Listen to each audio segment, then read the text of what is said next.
Everybody, chapter 78 of the Krishnabook, the killing of Dantavakra, Vidūratha and Romahars. After the demise of Shishupala, Shalva and Paundraka, a foolish demonic king of the name Dantavakra wanted to kill Krishna to avenge the death of his friend Shalva. So if you remember last time, this Shalva, he was the UFO master. He was flying in his spaceship.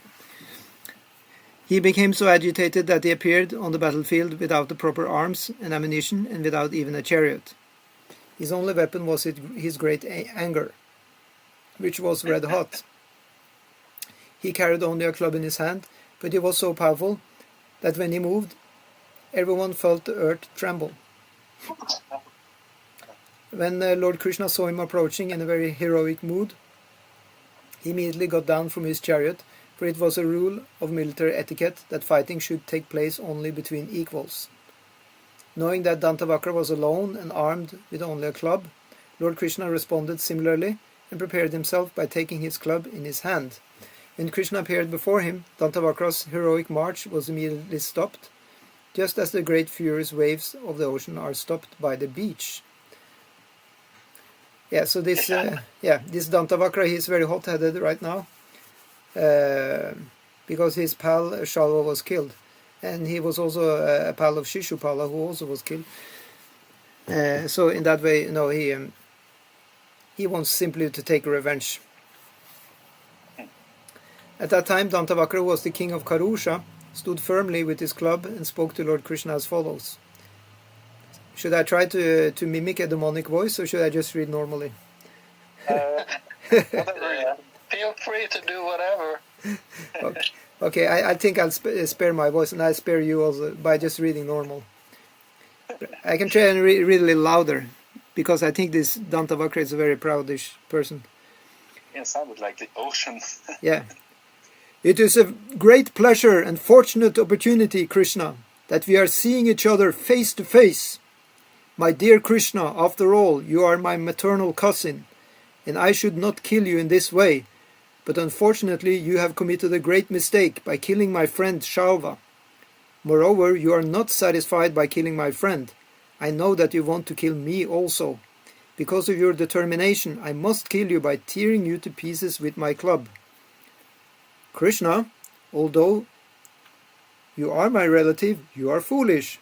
You are our greatest enemy, so I must kill you today, just as a person removes a boil on his body by a surgical operation. I am always very much obliged to my friends, and I therefore consider myself indebted to my dear friend Shalva. I can liquidate my indebtedness to him only by killing you.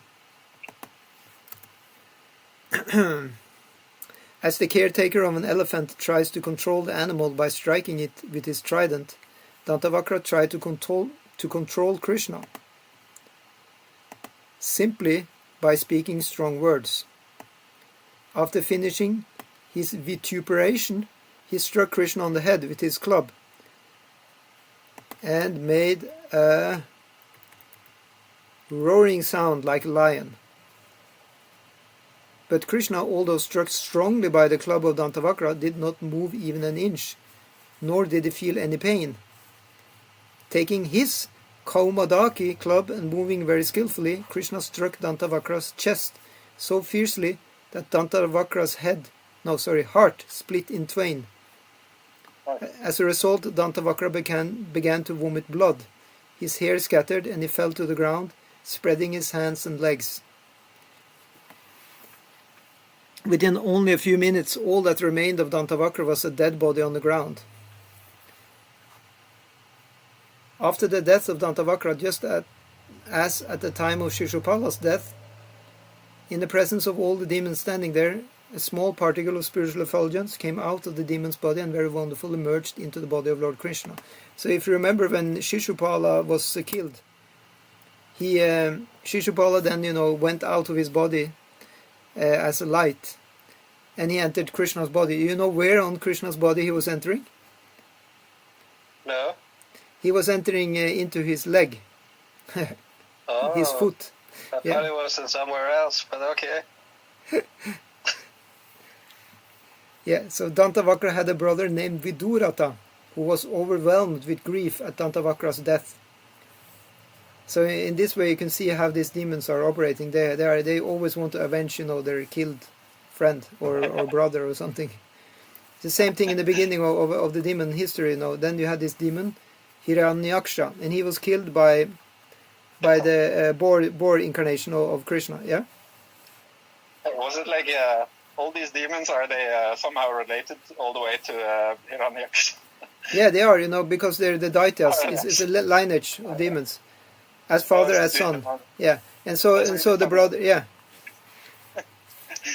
So the brother will always be a demon and like that. Yeah. That's exactly like the moths into the flame. Yeah. It's said that one loses one's intelligence when one is angry.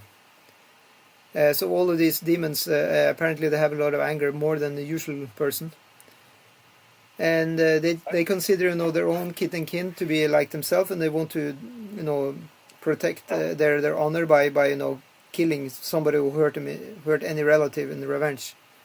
So that way Hiranyakashipu also wanted to kill Vishnu, since Vishnu or Krishna was killing his brother. So in the same way here, Vidūratha, he wants to kill Krishna because Krishna just killed Dantavakra. Where did I stop? He was aggrieved, the brother, or what was his relation? Yeah, relation. Yeah, the Dantavakra had a relative. Or that was Vidūratha. Vidūratha, yeah. So out of grief and anger, Vidūratha was breathing very heavily, and just to avenge the death of his brother, he appeared before Lord Krishna with a sword and a shield in his hands. He wanted to kill Krishna immediately.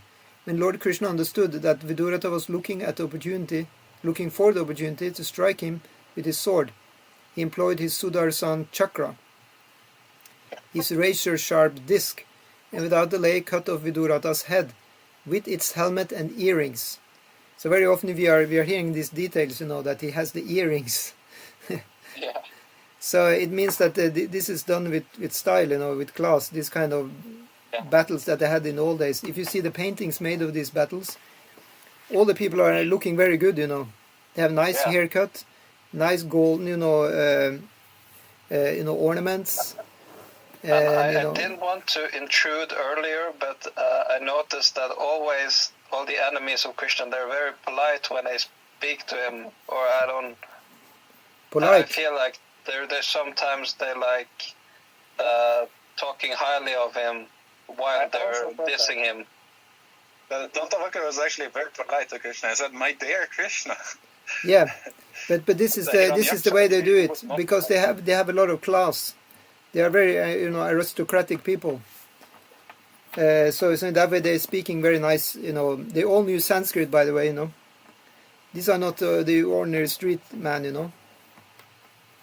But I think what was his name? Dantavakra. What about Dantavakra? Was that his name? Anyway, I thought he actually. It seemed almost he had some piety, because he addressed Krishna as "my dear Krishna." Stated his relation with him, and Yeah, but sometimes if you look at some classy action movie or something, sometimes a demon can be very eloquently speaking, right? And he can also say "my dear" and like that, but it's kind of a little bit sarcastic also, because he says I will finish you off, right? There was exactly like the war battle of Kurukshetra. There was, to him, the Dantavakra, there was no alternative to killing Krishna. There was no policy. It was only or politics. It was only he must die. Yeah, they were direct as much as possible. Although diplomacy is a part of being a kshatriya, but sometimes they would be very direct. Yeah. But it's like his brain was short-circuited because of his anger. I think that was also the issue here. Yeah. Because Krishna has a great reputation already for being a savage killer of anybody who comes close to him. So he didn't really know what he was doing. That's my take on this situation. Vidūratha, he had lost his brains. And soon he was going to lose his head. So Yeah, so Krishna, when Lord Krishna understood that Vidūratha was looking for the opportunities to strike him with his sword, he employed his Sudarshan chakra, his razor-sharp disc, and without delay cut off Vidūratha's head with its helmet and earrings. Yeah, so his head is falling off, but still the head is looking very good, with helmet and earrings. That's the idea, that everything that takes place in Krishna's pastimes is not actually ugly because Krishna is involved. It all looks very artistic and even beautiful. No, it's also it's like a way of artistry, to describe some very grotesque thing that is actually very... even the grotesque thing, in Krishna Lila, it looks very, very nice. I mean, if you see some of the paintings, even of people who are dead on the battlefield, they actually look very, very beautiful. Yeah, it's just to give that kind of mood of Krishna's Leelas that is very, very artistic and very classy, the whole thing.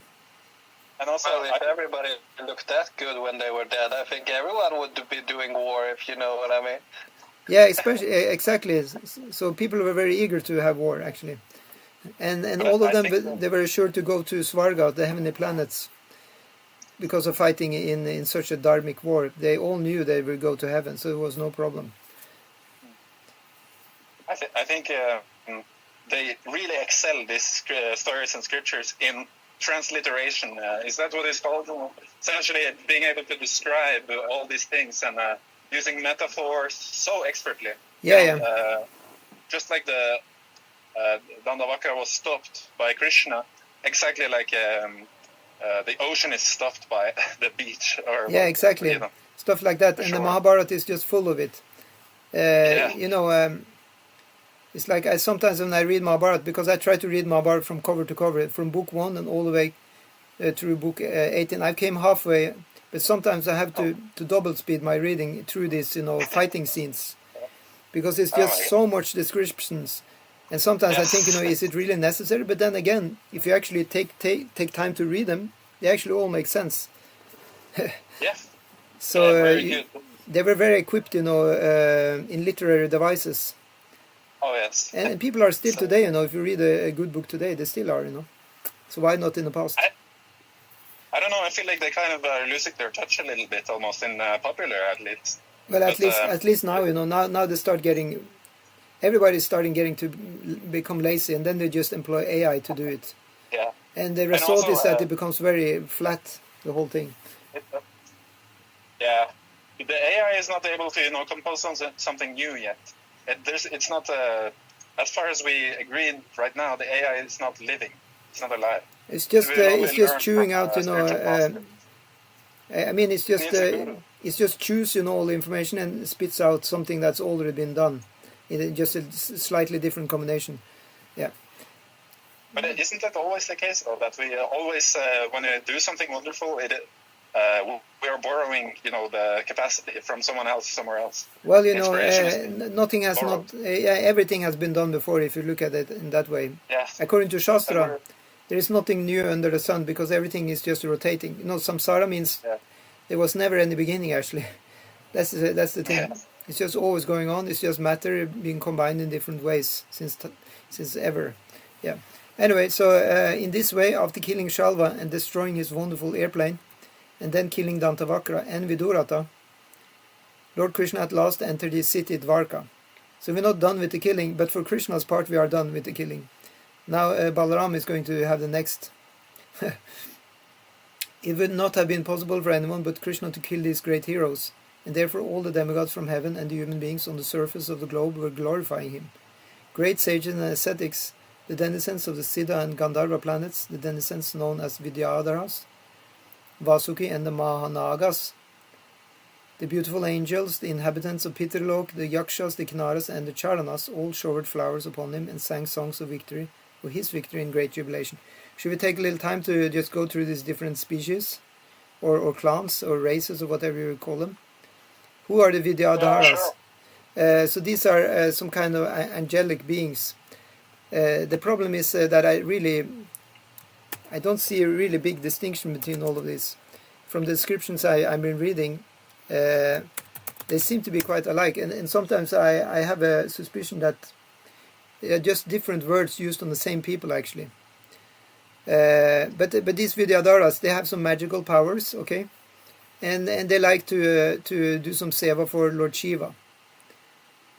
So, but I have a suspicion that they're very similar to the Gandharvas, actually, because it's said, that Chitraketu is the king of the Vidyadharas, and sometimes I heard that Chitraketu also were the king of the Gandharvas.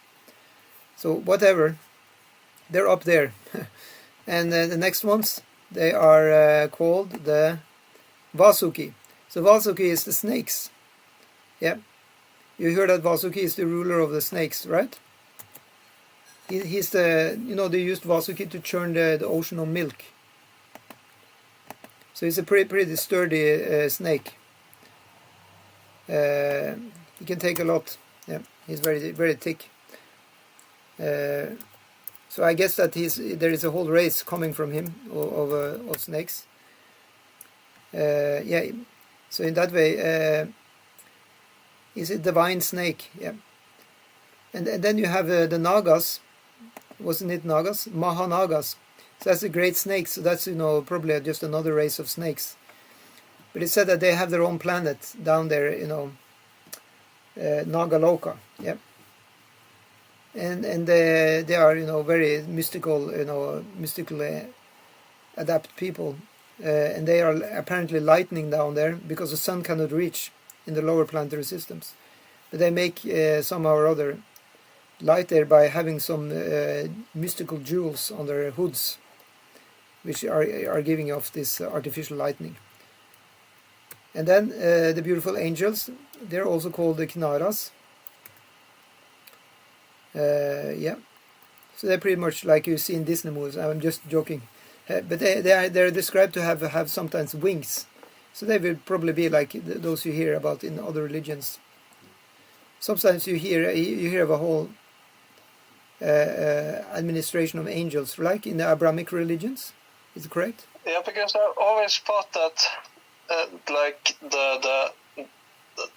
the Jewish religion took ownership of they were the only ones who were having angels. But I thought that was across human culture since the beginning of time. There's been always angels in all types of religions. Yeah, because you find them a lot in other Asian, like in, the Buddhists are also, and I mean the Thailand people, and they're also having a lot of these Kinaras around, these angelic people.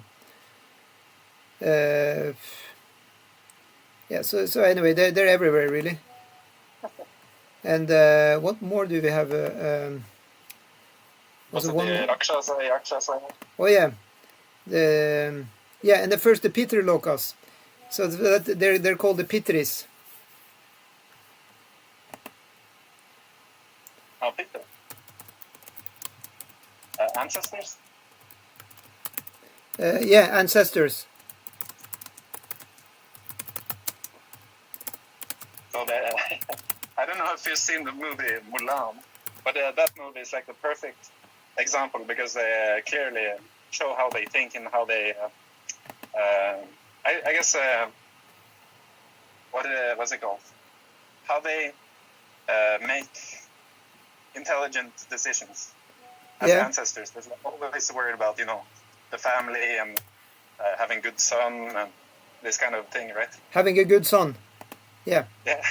Yeah, that's most important. Continue the lineage. Yeah, it's like very patriarchal.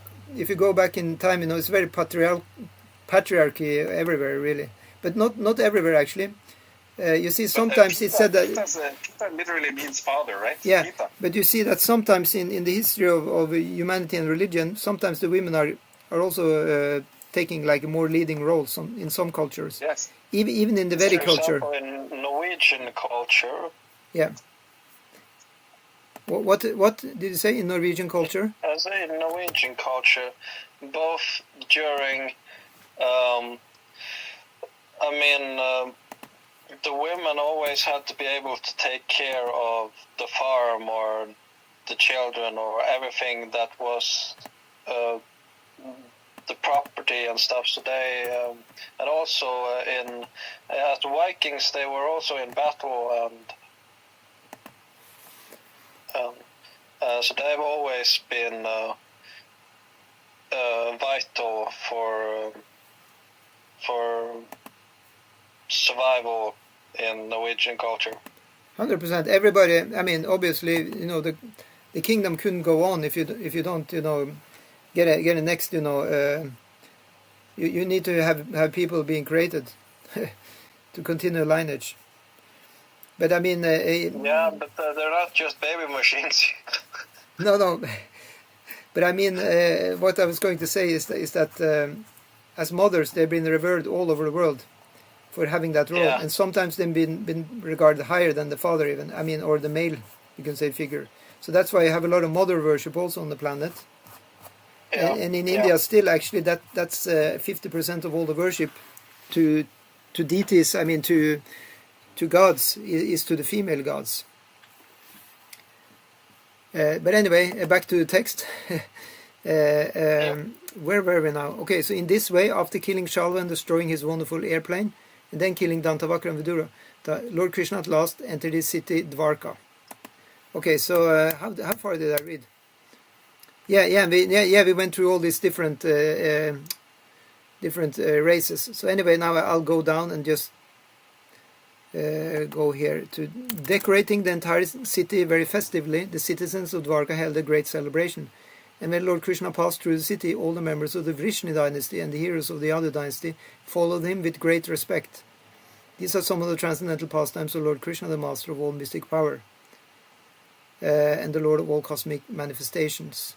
Those who are fools, who are like animals, sometimes think that Krishna is defeated, but factually he is the Supreme Personality of God and no one can defeat him. He always remains victorious over everyone. He alone is God and all others are his subservient or order carriers. Okay, now we're going to go to the next instance of, a killing, and that is with Balaram. So once upon a time, Lord Balaram heard that an arrangement was being made for a fight between the two rival parties in the Kuru dynasty, one headed by Duryodhana and the other by the Pandavas. So for your information, Lord Balaram, he was favorable to Duryodhana. He had trained up, the demon Duryodhana actually for... Was it 2 years? Yeah, something like that. In fighting with the club. No, it's more than 2 years. Sorry, 12 years. It said if you do something for 12 years, you become completely expert at that. You train in something for 12 years. So he actually gave 12 years training to Duryodhana how to fight with the club. So he was the guru of Duryodhana. Lord Balaram is called the ever-present guru. Yeah. So he's actually, and often people are asking, but Duryodhana was a demon. How come Balaram? He's a good guy. How could he be? No, but it's said that the guru, the teacher, he will teach anybody who just behave improperly and are showing proper etiquette and like that. And Duryodhana was a very cultural person. He treated Balaram very, very nicely. So in that way, Balaram, he didn't have any issues at all. He was happily, teaching him. Anyway. So Balaram, he did not like the idea, and he tried to act as a mediator to stop the fighting. Finding it impossible and not wishing to take active part in behalf of either party, he left Dvarka on the plea of visiting various holy places of pilgrimage. So now we will hear that Lord Balaram, he was going to different places of pilgrimage. Actually, if you're okay, I will just skip over this part, all these different pilgrimage places, and I just go to the... Say your storytelling skills have greatly improved. Thank you so much. I appreciate it. So now we're at the last pilgrimage place. It's called Naimisharanya. So Naimisharanya is still existing in India, and in ancient times it was especially used for the meetings of great sages and saintly persons, with the aim of understanding spiritual life and self-realization. So... just a little tidbit on that one. It was that it said that the hub of the universe, somehow or other, it was roaring like through the universe in neither resting place. So it just landed in Naimisharanya, and then the sages they appreciated that this is the real most holy place in the world. So so in that way we have a great holy place there. Let's see.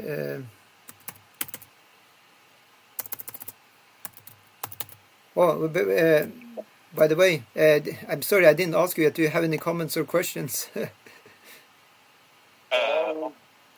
Yeah, you can go. Yeah. Okay, so let's see. Didn't have anything, Baba? No. Okay.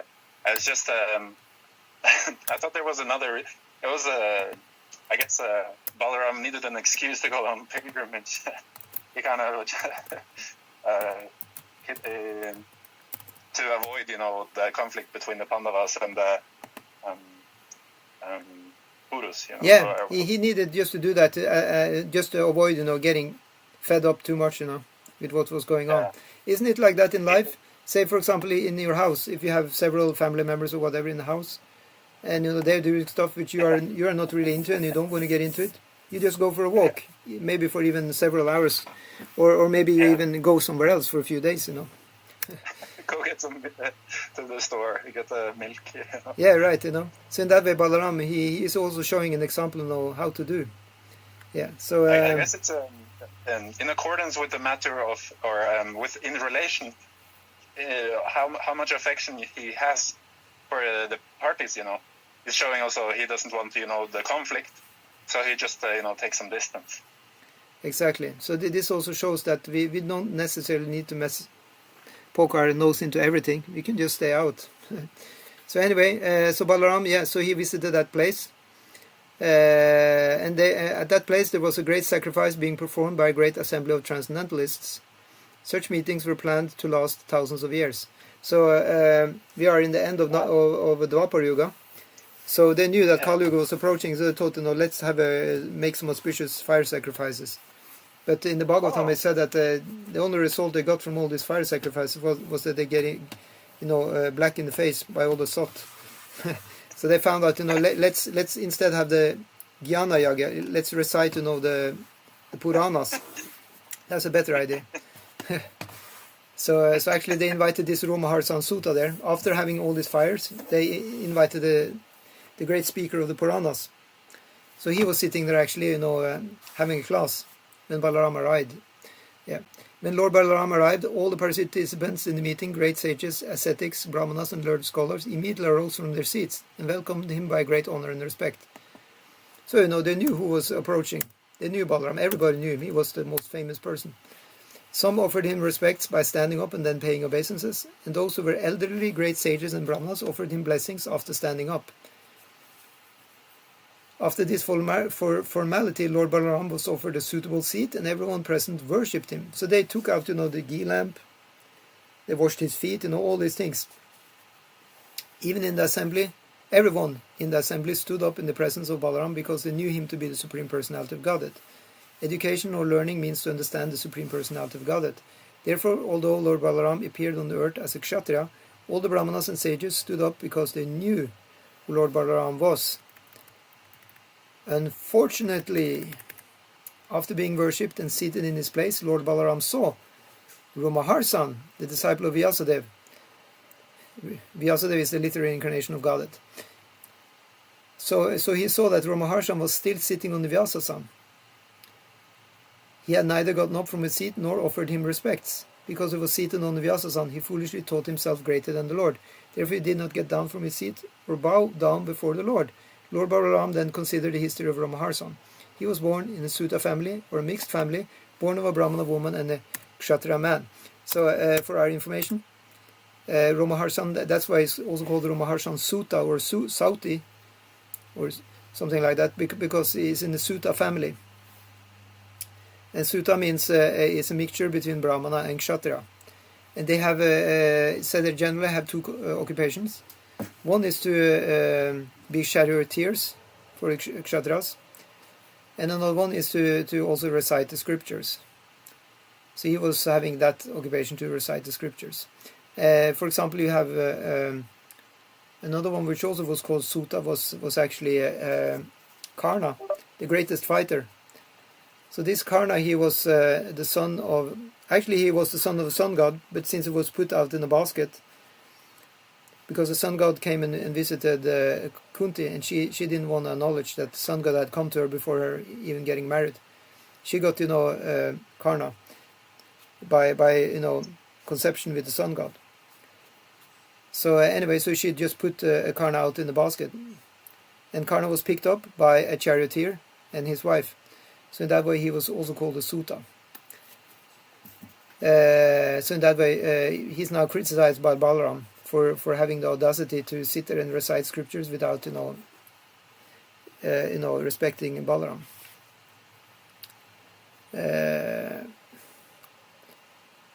So you have to respect him while reciting scripture.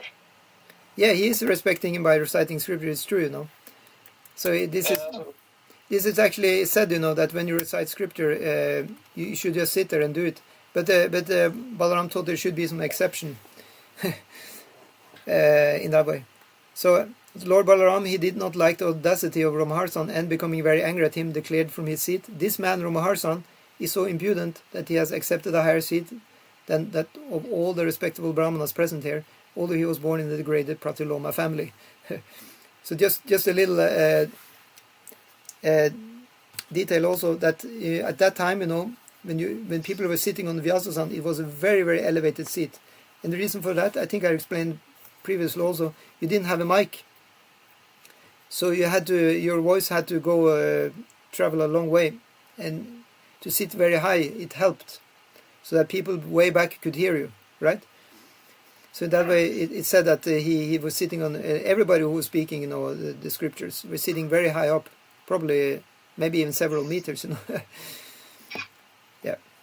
So in that way, he didn't get down. So anyway, what happened was that Balaram, he just wanted to show an example that this was out of place. Lord Balaram also observed that Romaharshan not only refused to come down from his exalted seat, but did not even stand up and offer his respects when Balaram entered the assembly. He was probably not several meters in the air, but he was definitely higher up. Lord Balaram did not like the audacity of Romaharsan. Yeah. So when a person is seated on the Vyasasan, he does not generally have to stand to receive a particular person entering the assembly, just as I said. But in this case, the situation was different, because Lord Baladev is not an ordinary human being.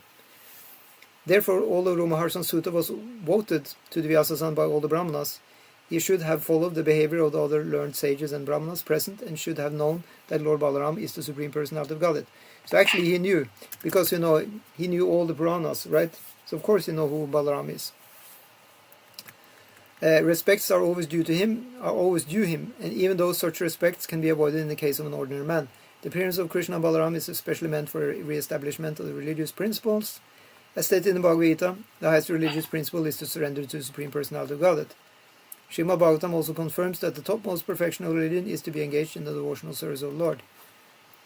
So, back to the scene. When Lord Balaram saw that Romaharsan Sutta did not understand the highest principle of religion, in spite of his having studied all the Vedas, he certainly could not support his position. Yes. So, let's see, I'll just scroll down a bit. And so, after seeing the deficiency of realization in Romaharsan Sutta, Lord Balaram decided to chastise him for being puffed up. Lord Balaram therefore said,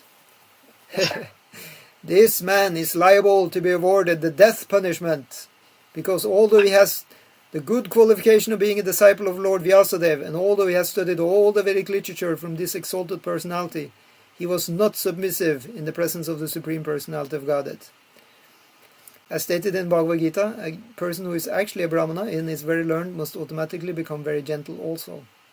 But although Romaharsan Sutta was very learned and had been given the chance to become a Brahmana, he had not become gentle. From this we can understand that one who is puffed up by material acquisitions cannot acquire the gentle behavior befitting a Brahmana. The learning of such a person is as good as a valuable jewel decorating the hood of a serpent. Despite a valuable jewel on the hood, a serpent is still a serpent and is as fearful as an ordinary serpent. You remember I was talking earlier about these Mahanagas. They're all having jewels on their hoods, and they are the worst serpents, demonic serpents, you can say. Anyway, if a person does not become meek and humble, all his studies of the Vedas and Puranas and his vast knowledge of the Shastras are simply outward dress, like the costume of a theatrical artist dancing on the stage. Actually, he said that, actually. He said, that you are like a nata, you are like just an actor.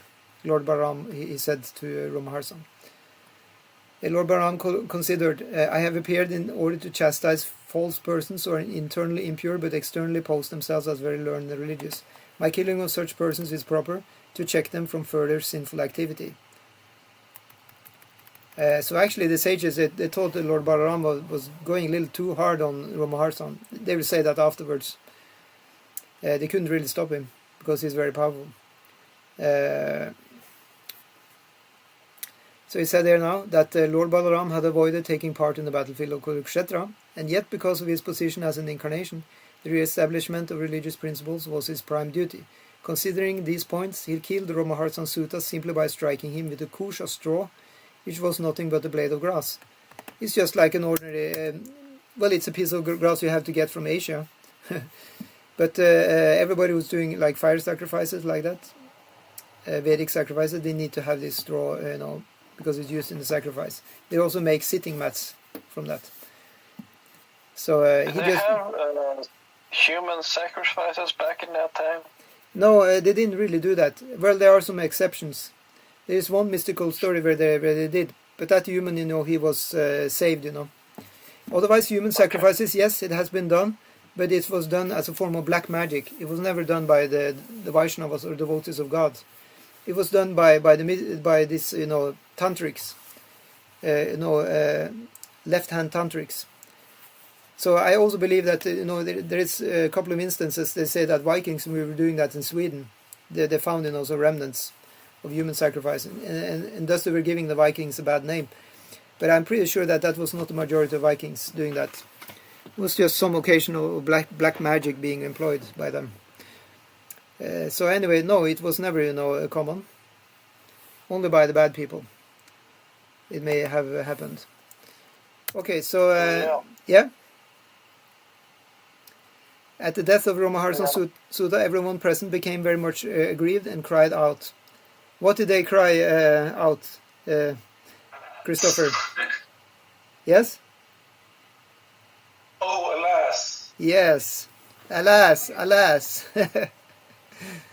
That's what you get for being puffed up in my presence.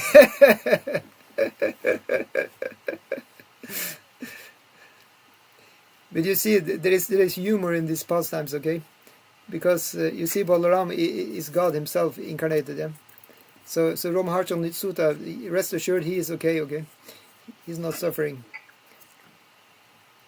At the death of Romahars... Yeah? Maybe it's just speculation, but it seems like it's one of the qualities of Balaram is being, sometimes very rewarding and sometimes very extreme, He's very extreme. He's said to be, even like an Avaduta. When he comes as Nityananda in his next incarnation, he's like completely, eccentric personality. Yeah. And even as Balaram, he's also quite eccentric sometimes. I mean, he's drinking liquor. He's drinking himself drunk. Taking his plow and dragging the river. Yeah, he's dragging the river, yeah. Because it was the Yamuna, she didn't want to obey him. She disobeyed him, and then he just took the whole plow. Actually, it was some kind of marriage. I don't remember. It was one who was going to get married to another, and Balaram was taking the party, of the person who was getting married. And it was actually proper that he should be awarded to get marriage. But the other ones were protesting, so he said, okay, if you protest, I'll just drag it, He dragged, the whole Hastinapur down in the Yamuna. That's how it was. He took his plow and he was carrying the whole city of the capital of the world down to the Yamuna to be drowned, until they said, oh, we're sorry, it's okay, then can get married. Yeah. It's pretty good. Yeah. Yeah.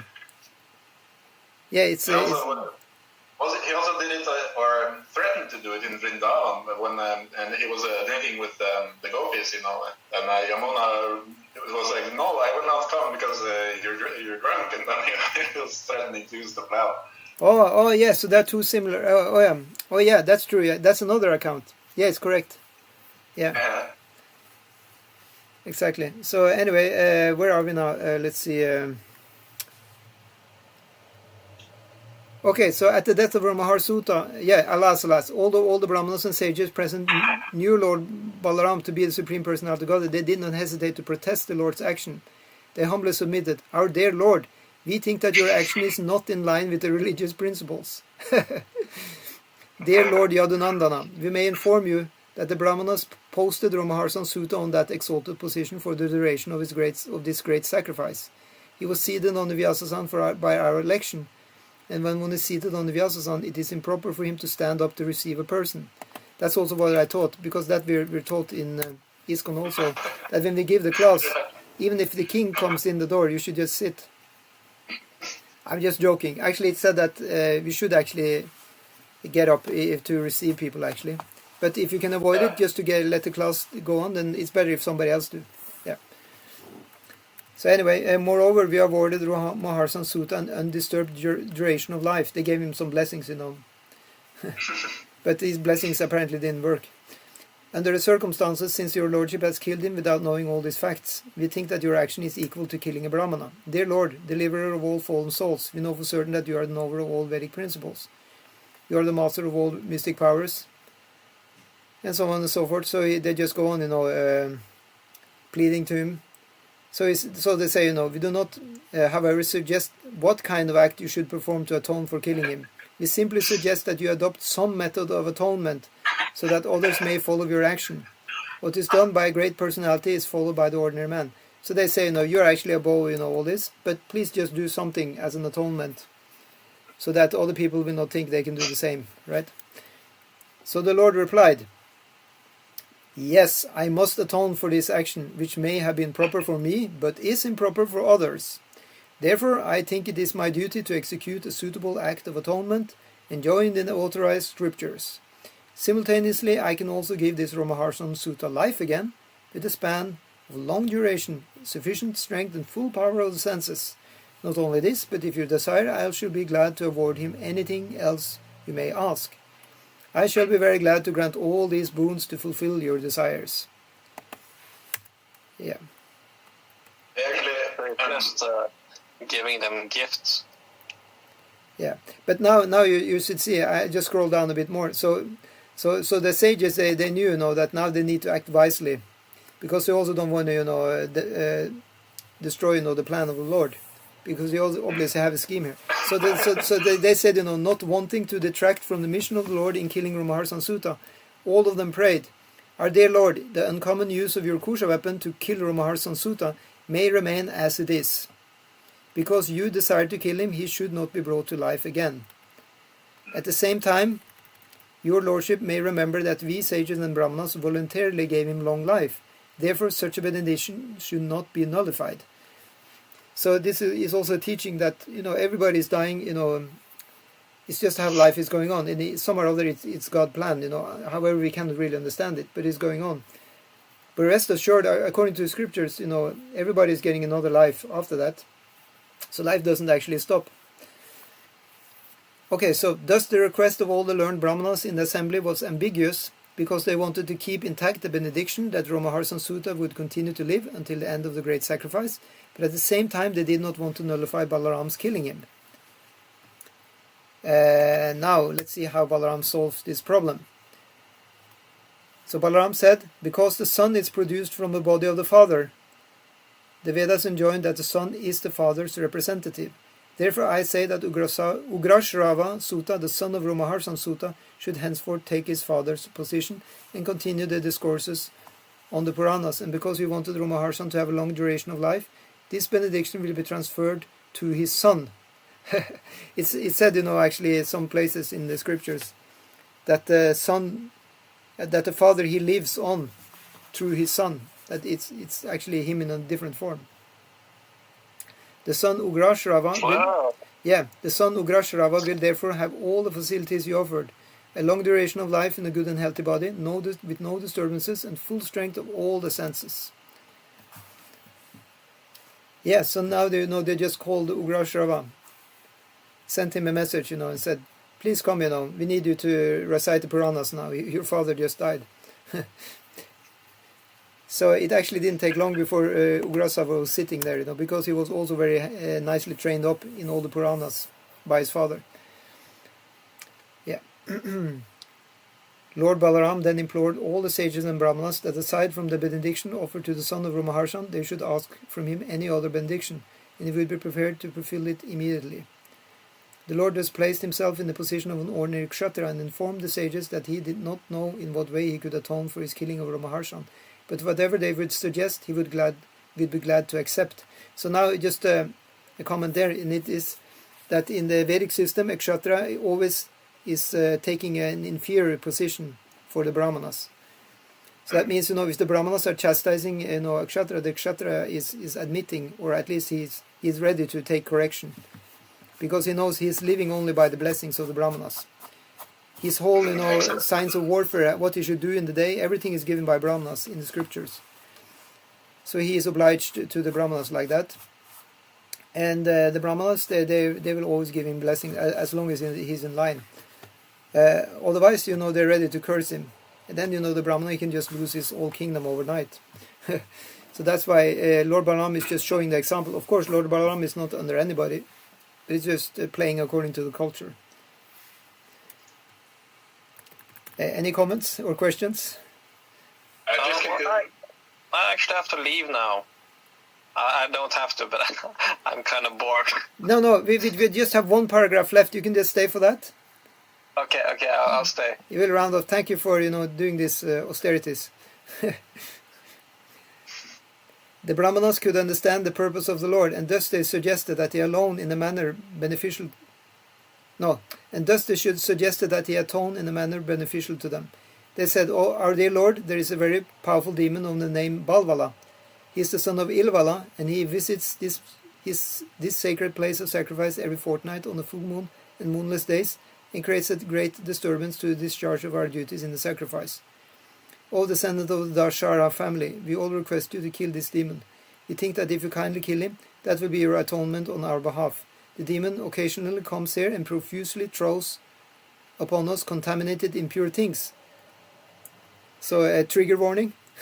Things like pus, blood, stool, urine and wine.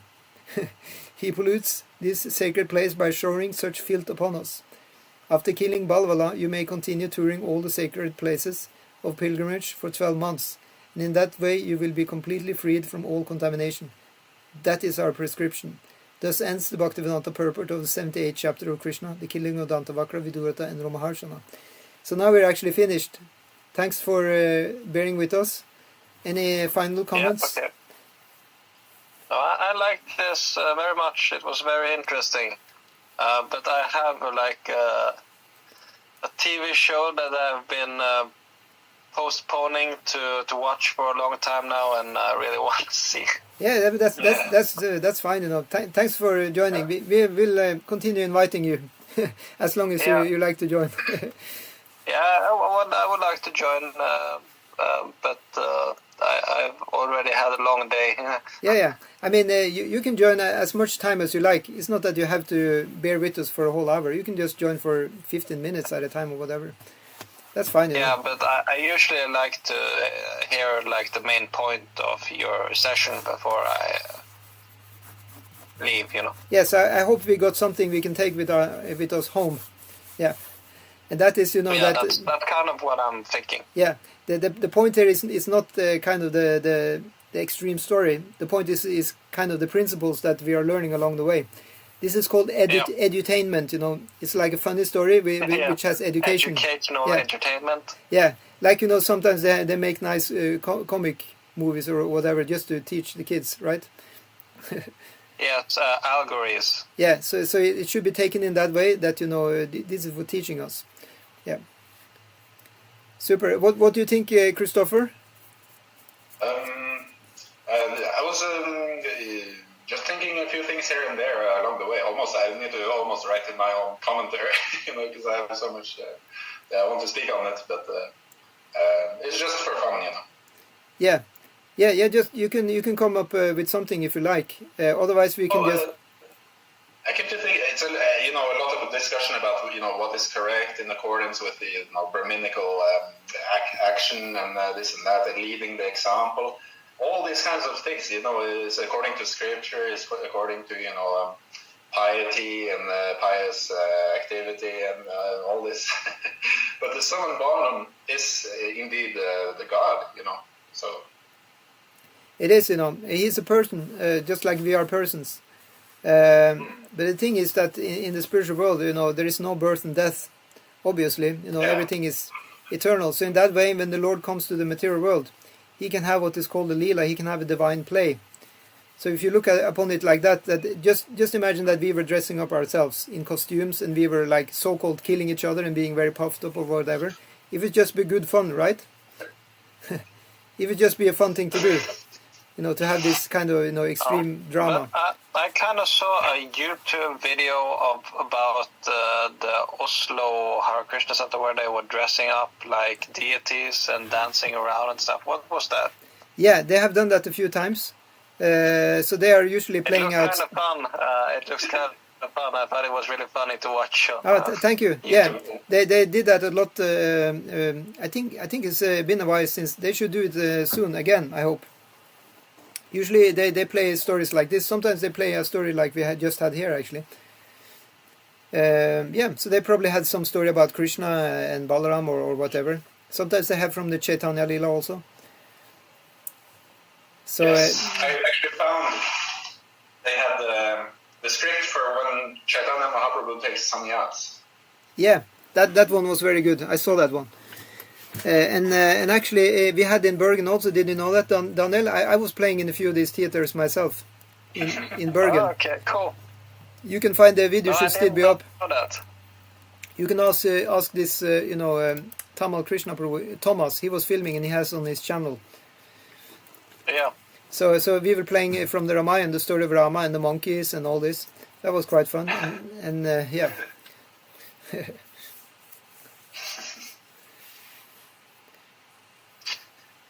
Okay, see you guys another time. Yeah, already. I'll pack up also. Yep. So we'll try again to do this tomorrow. Hare Krishna. Thank you so much. Hare Krishna. Thank you. Hare Krishna.